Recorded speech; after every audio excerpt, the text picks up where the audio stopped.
This episode of The Whistler is brought to you by the WOTR Radio Network. For more information on the WOTR Radio Network, Classic Radio Rewind, or its 4 live streaming old-time radio stations, visit WOTRradionetwork.com. Wait a minute. Have you heard the strange tales of the Whistler?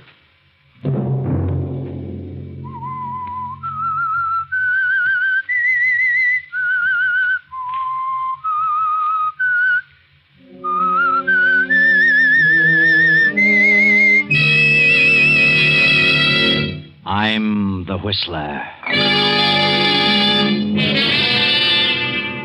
You cops are going to be on the scene of a crime instead of coming in after it's all over. Tonight, I'm going to do a little exterminating. Sunday night, and again CBS presents The Whistler.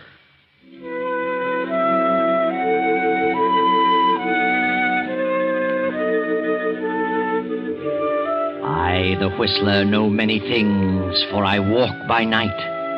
I know many strange tales, many secrets hidden in the hearts of men and women who have stepped into the shadows. And so I tell you tonight the story of the Double Cross. It is Christmas Eve in the big, lonely city of New York. Outside, the snow falls in huge floating flakes. Inside an apartment, young Joe Blake sits on the floor before a small Christmas tree with his 4-year-old nephew, Timmy. Joe's sister died 2 years ago, and for a while the child's father tried to look after Timmy. But being a detective lieutenant, the father, Steve, found it almost impossible. A year ago, young Joe had become involved with some hoodlums and would have gone to reform school but for Steve's intercession. Joe has kept out of trouble since then and has been living with Steve and taking care of the apartment and little Timmy. When will Santa Claus come, Uncle Joe? Well, I don't think he'll come until you go to sleep, Timmy. How's he gonna get in? Well, he comes down the chimney. What chimney? I never thought of that. Well, maybe he comes through the window. They're all locked, Uncle Joe. Well, I'll open one after you go to bed, kid. He'll get in. Don't worry about that. Open the biggest one. The biggest one? Why? Well, I saw Santa Claus, and he's fat. And a pony is big, too. Oh, I see. Well, I don't know about the pony, Timmy. Kind of scarce these days. Huh? Well, ponies are kind of extinct. Well, I could keep my window open. No one would smell them. Wouldn't you like to have a train just as well? If you don't get a pony, huh? Mm-hmm. Attaboy, Timmy. Well, you better go to bed now. It's after 11, and old Nick won't come unless he's sure you're asleep. How about it? When is Daddy coming? Oh, he'll be along soon. Come on, Timmy. You're going to turn in.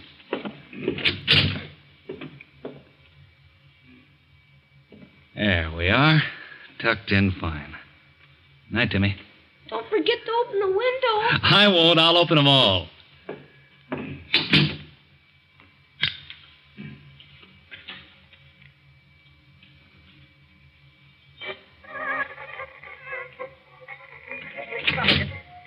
Police call's on the other end of the dial, Joe. Huh? Oh, hello, Steve. I didn't hear you come in. Let me help you. I wasn't looking for the police call. No? I just put Timmy to bed. Why so late? Oh, he wanted to see Santa Claus. He's going to be kind of disappointed in the morning. How so? Well, it's a pony. Well, maybe you can buy him one, Joe. Are you kidding? No. I don't get it. What's the matter with you, Steve? Something go wrong tonight? Have you been here all evening? Why, sure. Haven't been out. Don't I always stay with Timmy when you work late? You didn't slip out for an hour or so while Timmy was asleep, huh? No, why should I? But you could have. Sure I could, but I didn't. Joe, when I got you out of that last scrape, I did it because I had a lot of faith in you. In your promises. I still don't get it. I was the one who got you that relief job in that department store. I vouched for you. I know that. What about it? Somebody opened the store's safe tonight. Somebody with slick fingers. Sensitive fingers like yours, Joe. What? Why, I've been near the store since noon. You sure? Certainly, I'm not crazy. I've had my lesson. I wish I could believe that. I swear I haven't been out of this house. Why should you try to pin anything like this on me just because I'm working there during the holiday season? I'm not trying to pin anything on you. Just has all the earmarks of your abilities to open a safe. That's not fair, Steve. I'm through with that kind of stuff. I got plans.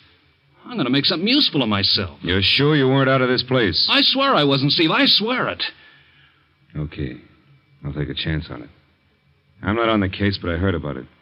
Now, look, they'll start checking on all the records of guys like you, and they'll probably drop around to see you tomorrow. I didn't leave the house, Steve. I didn't. Okay, but you got to have an alibi. Well, Timmy was here. Timmy's a baby. He won't count. Oh, hello, Steve. Why, evening, Captain. Come on in. Yeah. You know my brother-in-law, Joe. Yeah, I remember him.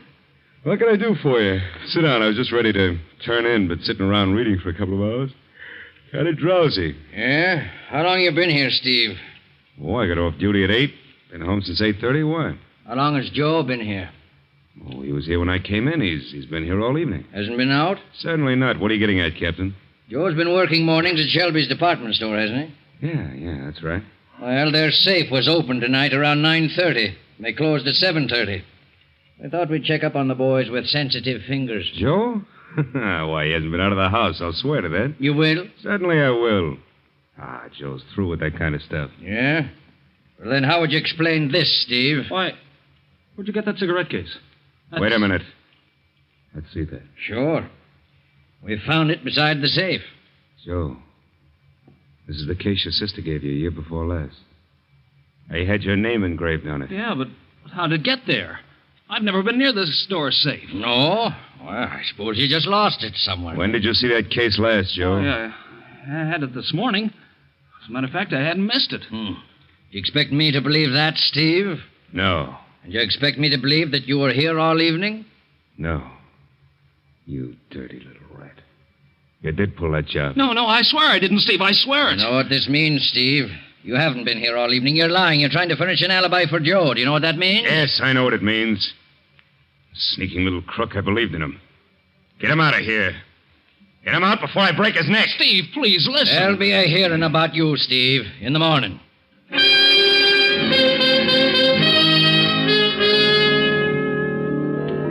But Joe can't explain how his cigarette case happened to be near the safe. He remembers having lunch with a few of the old gang. Maybe it disappeared then. But nothing can be proved. So Joe is convicted and sent to prison for 2 years. Steve is discharged from the police force and goes into seclusion, his heart filled with bitter hatred for Joe. 2 years pass, and Joe is released, determined to make a success of his life regardless of his past. Steve has disappeared, but Joe meets Della Kenton, daughter of wealthy John Kenton. Della persuades her father to engage Joe as his secretary. Guess who, darling? Huh? Why, I can't imagine. But if I could, I'd guess it was Della. Well, you guessed right. Are you going to type all day, Joseph? No, not all day, darling. I'll be through in a few minutes. I've got a message for you. I knew you were busy, so I answered the phone. It was a man, thank heaven, and he said to tell you that he'd located your friend Steve. What? Did you get the address? Yes, darling, but don't get so excited. Here it is, 454 East 17th Street. That's certainly a dilapidated part of town. Whom do you know who lives there? A fellow I used to know. I've been trying to locate him for 2 years. Well, it is a sort of a cheap locality, isn't it? May I go with you? Oh, darling, I'd rather you didn't. I won't be gone long. I hope not. And don't forget, Father is arriving on the midnight train, and he expects us to meet him. Yeah, I remember. I'll be back soon. All right, darling. I'll be ready. So long, Della. Just a moment. Haven't you forgotten something? Have I? What? Are you a married man? Certainly not. That is, not yet. Well, then don't act so much like one.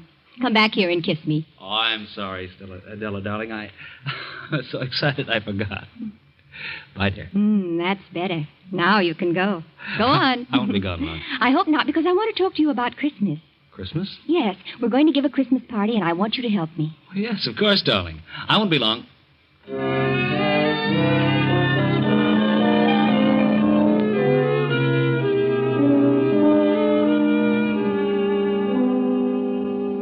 Timmy. Well. How are you, baby? Huh? What do you want? Why, Timmy, don't you remember me? It's your Uncle Joe. Oh, gee, it's good to see you. Uncle Joe? Gee, Uncle Joe. By golly, I've been looking for you and your dad ever since, well, for over a year. Where's your dad? I don't know. Someplace, I guess. Yeah? How long you been in this place? Oh, a long time. What's Steve doing? I don't know. It's almost Christmas again, Timmy. Remember that last Christmas when you wanted a pony? What would you like to have most this Christmas? Huh? How'd you like a bicycle or a pair of skates? Or... Hey, what's wrong, Timmy? Why you're crying. I'd like to have a bicycle, Say, but what are you doing in bed at this time of the afternoon? I couldn't ride a bicycle. Timmy, what is it? Tell me, baby. I don't know, Uncle Joe. I just can't walk. When did this happen? Last summer, first my foot wouldn't work, then my leg wouldn't work, and... Oh, Timmy. But I'll be all right pretty soon. Soon as Pop gets the money for the operation. Of course you will, Timmy. You'll be all right in no time at all. Well, that must be Steve now. I'll close your door for a minute, Timmy. I want to talk to Steve. You'll come back, Uncle Joe? Yeah, I'll be back a lot now. Hello, Steve. What are you doing here? Who let you in? I walked in. Door was open. Well, it's still open. Get out. I've been looking for you ever since I got out. What for? I wanted to explain things. I'm sorry about what happened to you, Steve. I don't want any explanations. Hey, what's wrong with Timmy? Are you going? You look like you'd been drinking a lot, Steve. So what? You wouldn't be living in a place like this if you were working. I'm getting by all right. What about Timmy's operation? Can you take care of that? I will. Well, maybe I could help, Steve. Why, you thieving little rat. I wouldn't take anything from you if Timmy and I both starved to death. Don't be a fool, Steve. I haven't got anything, but I may be able to raise some money. How? Open another safe? Now get out of here before I throw you out. You're drunk, Steve. I'm not drunk and I don't need you. Get out! Okay, Steve. Okay, I'll go. But if you don't care about Timmy, I do. Now, look, Timmy's got to be operated on within 30 days. It'll take $2,000, maybe more, and I'll get it. I won't steal it the way you would. And I'll get it. Now get out of here before I brain you. So long, Steve. I'll be seeing you.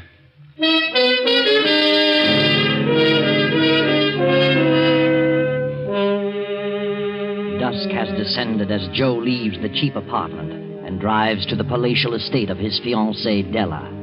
He has decided to ask Della's father to lend him the $2,000. As he turns into the drive, a man steps out from beside the gate and stands before his car. What do you want? I want to talk to you, Joe. Who are you? Freddie Alside. You remember me, Joe? What do you want, Freddie? Mike Slavich wants to have a little gab fest with you. Mike Slavich. Where is he? Turn out your lights and turn off your motor. What are you doing here? Mike will tell you. Hiya, Joe. How you doing? What are you doing around here, Mike? Want to talk to you. Mind if I get in? You've been doing all right since you got out, haven't you, Joe? Well enough. I'll say. Living in this big joint, engaged to old man Kenton's daughter. That's what I call climbing. You're the old man's secretary, ain't you? Yeah, get to the point. Old man Kenton's got a safe in that house. It's got a lot of rocks in it. What about it? We thought you might help us get them. You know the combination of the safe. You're crazy. I wouldn't think of it. We could change our mind. Couldn't we, Freddie? Yeah, more ways than one. Get out of this car. You don't scare, eh, Joe? No. Well, we mean business. If that don't scare you, maybe something else will. You think so? We know a quiet little spot where no one would find you for weeks, if ever. Well, a real gun. Shoulder holster and everything.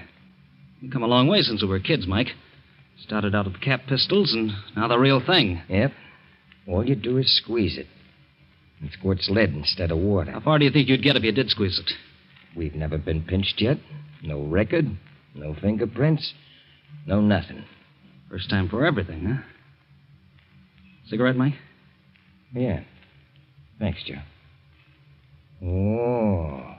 Get a load of the cigarette case, Freddie. Joseph from Della. Fancy stuff. Well, how about it, Joe? Well, looks like I'm stuck. I think you guys mean business. What's your plan? Old man Kenton's out of town. We walk in with you, you open the safe, take the rocks, and we all leave. All leave? We'll take you with us. We'll hide out for a day or so until they start looking for you. You'll be accused, you know. Now, wait a minute. Come on, get going, Joe. Out of that car and up the drive.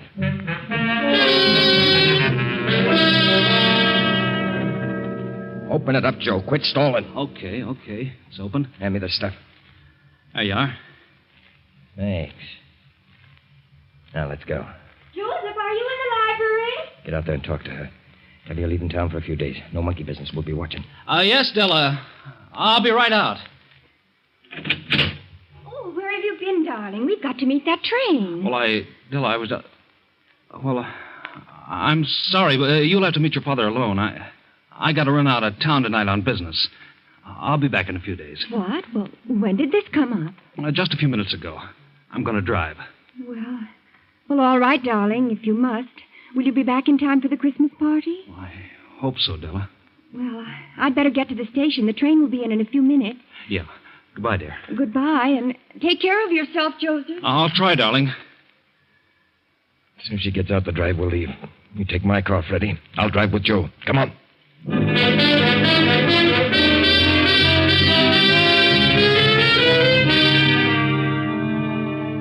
Now, 2 days later, the story of the jewel theft breaks in the newspapers. Joe Blake is suspected, and old man Kenton has offered a reward for the recovery of the stones and apprehension of Joe. Gee, Mike, he's offering $10,000 for the recovery of the rocks and $2,500 for the capture of Joe. I see. Well, we'll lay low for a few more days, then skip to Chicago and unload this stuff. Why do that? You got a better deal right here in town. How do you mean, Joe?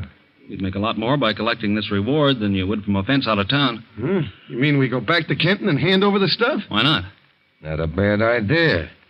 We'd have to take you with us and turn you in. Well, certainly. You'd have to do that to prove how you found the jewels. What's your plan?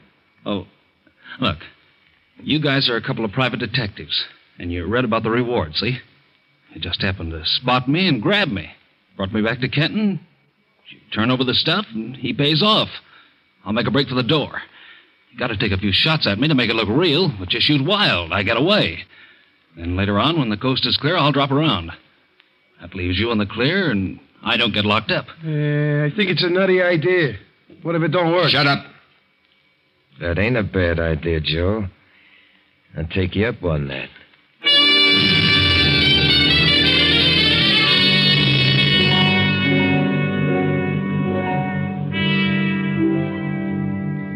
So, Mr. Kenton, me and my partner read about the theft and saw this guy's picture and happened to spot him in this lunchroom, so we nabbed him. Well, here he is, and there's all your jewelry. Yes, this is all here, every bit of it. Check it over, Della. See if your jewels are all there. Yes, Father. Nothing of mine is missing. Very well. I suppose you want the reward? Well, after all... I'll give you this check for $10,000 now for the return of the stones, and I'll withhold the $2,500 until he is booked by the police and locked up. Well, okay, but we captured him. What more do you want? I prefer it that way. I want to be sure that he's locked up, and if he gets out in 20 years, it'll be too soon for me. You certainly pulled the wool over my eyes. And when I think that Della might have married you, an ex-convict... Can't always judge a book by its cover. It doesn't seem possible I could have been such an utter fool. You got a lot of things to learn, Della. The sooner you get him out of here, the better. Well, here's your check, and So long, Della. He's getting away! Come back here. Why? He's locked it from the other side. He won't get far. I must have hit him. Call the police. Never mind. We'll get him. That $2,500 belongs to us. Come on, Freddie, out this window. He won't get far. Do you think you hit him, really? No, I missed him deliberately. Shot high. Now that I think about it, I'm just a sap. That was our chance to get rid of him. So illegally. He knows too much. I don't trust him. Yeah, but we ain't really cops. So what? Any citizen's got a right to catch a fugitive. Come on, we're going to get that baby.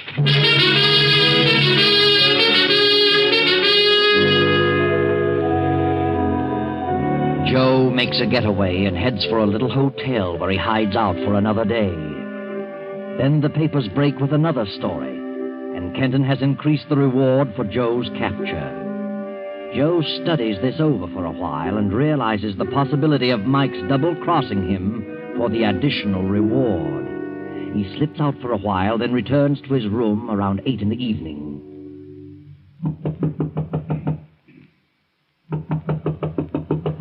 Who is it? Open up or I'll kick it down. Steve. Well, so here you are, the rat himself. What do you want, Steve? What do you think? Are you back on the force, Steve? I will be when I get through with you. Because of you, I got kicked out. And now you're the one who's going to set me back in harness again. Funny how things work out. Oh, you know about the reward, do you? Yeah, I do. Once a crook, always a crook. I knew you'd pull something sooner or later. How's Timmy? He's just going to be fine in a few days. What do you mean? He can have that operation now. Oh, good. I'm glad to hear that. You're not half as glad as I am. And the thing that pleases me most is the way I'm getting the dough. Boy, this rap is going to send you away for 20 years. So what? Get your hat and start walking. And don't try that fade-out stuff on me, because I like you so much, I'd as soon plug you as look at you.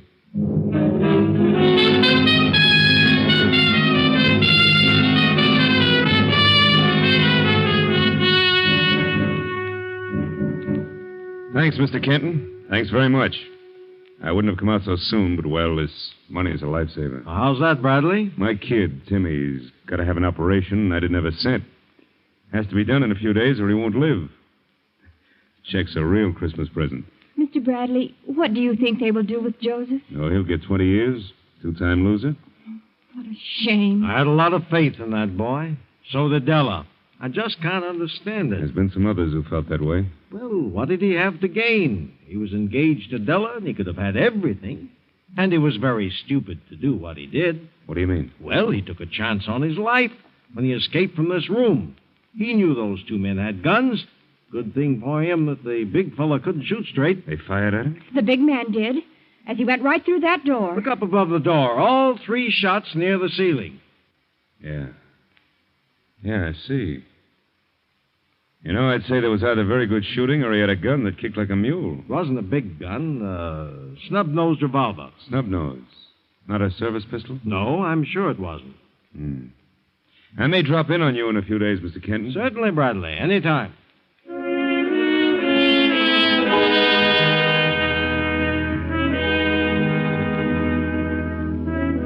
I want to ask you a few questions, Joe. Did you collect the reward? I did last night.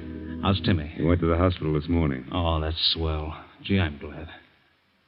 Well, what do you want to know? He didn't pull his job alone, Joe. How did you arrive at that conclusion? Who were those guys who captured you? Said they were private detectives. One of them was a swell shot. He placed every slug in the same spot, above the door, deliberately. They were in this with you, gagged to cop the reward that was sure to be offered. Otherwise, they'd have popped you in the doorway, you were to get away, and then all meet later and share the proceeds. Yeah? But in the meantime, they changed their minds, Joe, and decided to cut you out. They double-crossed you. What do you mean? How do you suppose I knew where you were hiding? A guy phoned me and tipped me off. They figured they had no police record. Nothing you could say would implicate him. They're safe. Why attempt to shield a double-crosser? That's just what I figured those rats would do. You might as well spill it, Joe. I'm determined to crack this case. Yeah? What would happen if you cracked this one and another one besides? Set you up as a lieutenant again, wouldn't it? Yeah. Okay. I was forced to open that safe at the point of a gun. Tell me another one, Joe. If you want to grab the other 2 guys, I'll make a deal with you. A deal? Let me talk to your fingerprint expert and get me out of this cell. Are you kidding? I want you to take me to Old Man Kenton's. There's a Christmas Eve party going on there tonight. I wouldn't trust you across the hall. It means just as much to you as it does to me, and probably more. I'll guarantee results. Okay. What's your plan? I'll tell you on the way out to the Kenton place. All right. Hey, Sergeant, let us out of here.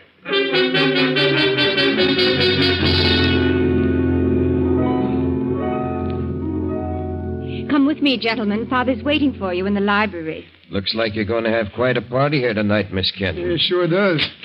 Here are the 2 detectives, Father. Oh, yes, yes. Come in, gentlemen. Come in. Close the door, Della. I sent for you men because you did a good job of capturing Joe Blake and returning the jewels. Yeah? I'm having quite a number of guests here tonight, and I've just received some disturbing news. Joe Blake has escaped. Escaped? Holy mackerel. He may make another try to steal the jewels while we are occupied with our guests. Oh, I see. You want us to see that nothing happened. I want you fellas to stay here near the safe, and if he does come, grab him. Sure. You won't have a thing to worry about. Good. Come along, Della. Our guests are beginning to arrive. All right, everybody, don't make a move. Father! Lay your guns on the desk, boys. Thanks. Get over the other side of the room, Della. You too, Kenton. Things might happen. What's on your mind, Joe? Spread your hands flat on that desktop, Mike. You too, Freddie, and keep them there. Make one move, and I'll drill you both, you dirty double-crossing rats. Forced me to open the safe at the point of a gun, and tipped off the cops where to find me, because you were afraid I might horn in on the reward. This guy must be nuts, Mr. Kenton. Which one of you phoned Steve Bradley?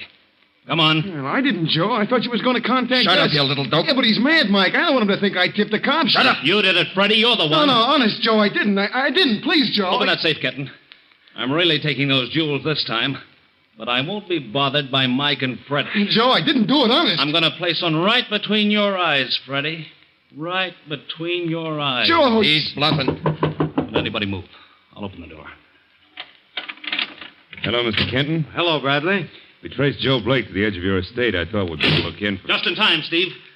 Put up your hands and step into the room.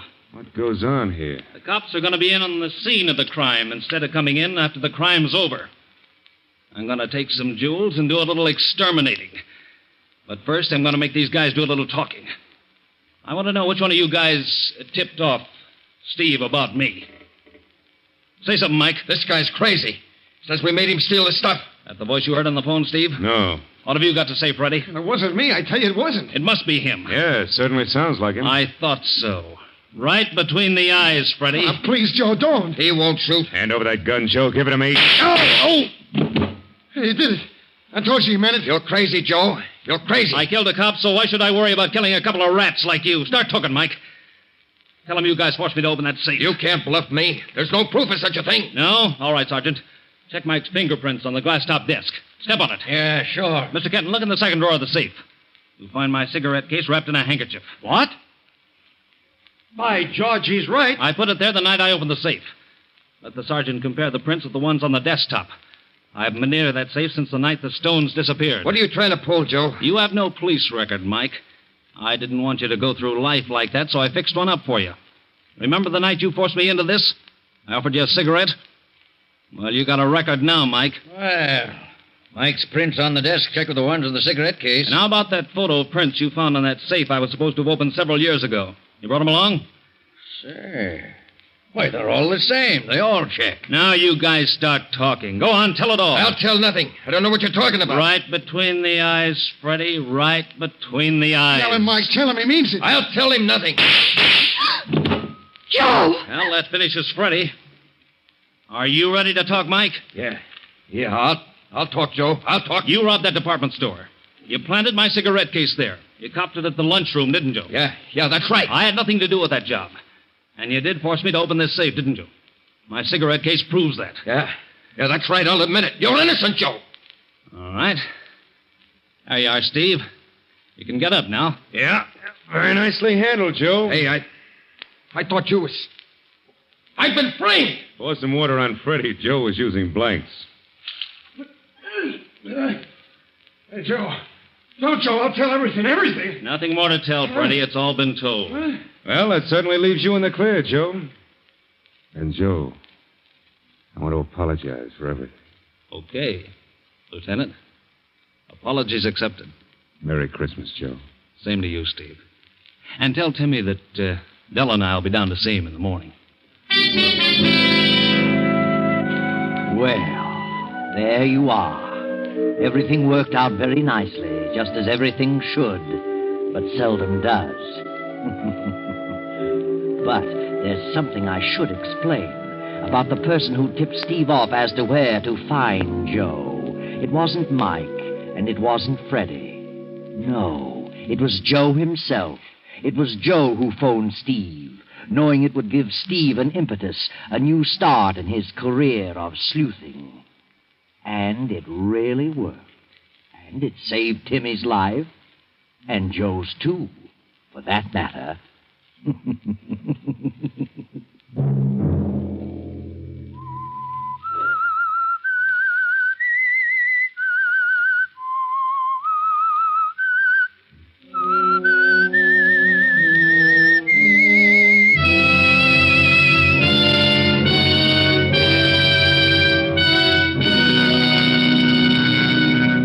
CBS has presented The Whistler.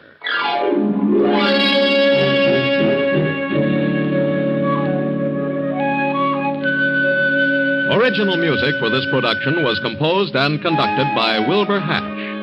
The Whistler is written and directed by J. Donald Wilson and originates from Columbia Square in Hollywood. Next week at 9:30... I, the Whistler, will return to tell you another unusual tale. Good night. This is the Columbia Broadcasting System.